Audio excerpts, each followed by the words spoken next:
اوكي، شو هي قصة جيفري أبستين؟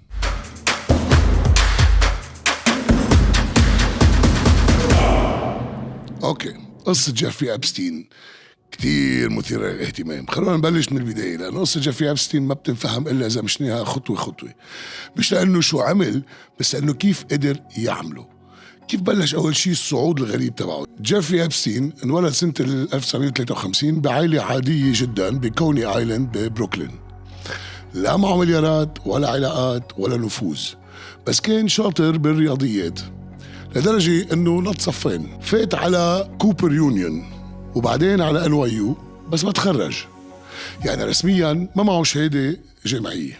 ومع هيك سنة 1974 انقبل يدرس رياضيات وفيزياء بمدرسة دولتون، واللي هي تعتبر من أرقى المدارس الخاصة بنيويورك.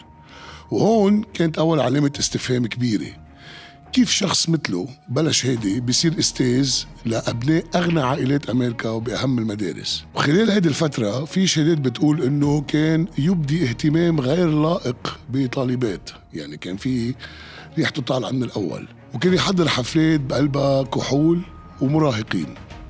ما كان في ملفات جنائية بعد، بس كان في دخان.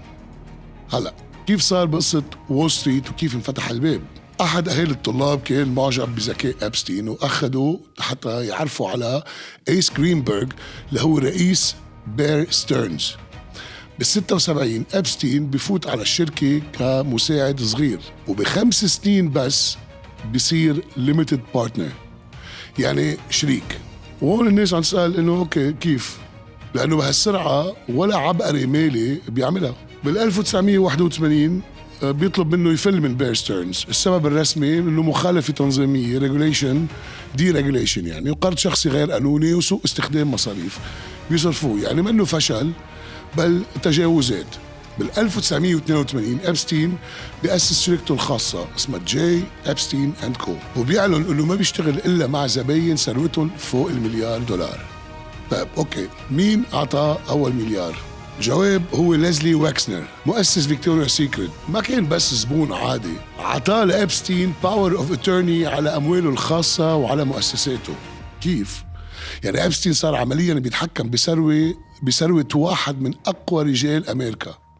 من هون اجت المصاري، القصور، الطيارات والشرعية الاجتماعية. هلا شو علاقته بالاستخبارات؟ هون بتبلش المنطقة الرمادية.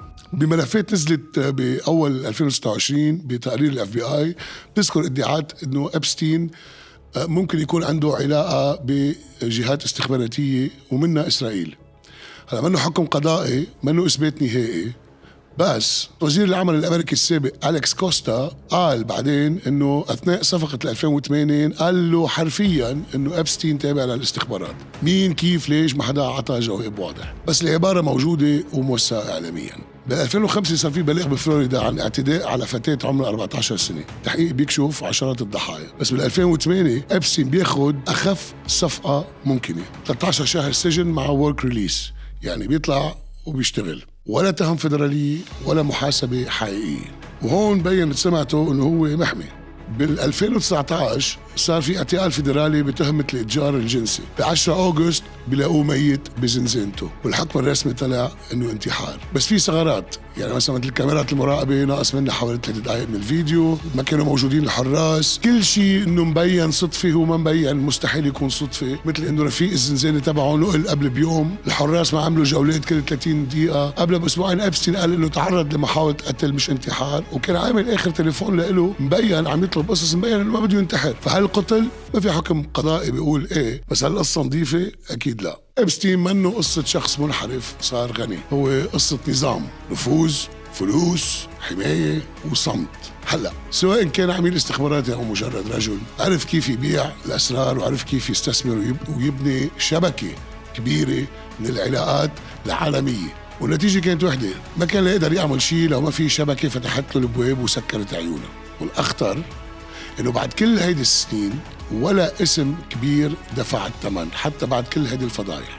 هلأ إذا بدك تعرف شو علاقته بجلين ماكسويل وكيف بيّن جلين ماكسويل اللي هو كان عميل الموساد عرفها على أبستين وبلش الشغل من هونيك، انطر الجزء الثاني، لأنه هذا الجزء كان انتودكتوري وسريع بس لتعرف خلفية القصة كلها عن جيفري أبستين. ادعم القناة واشترك معنا.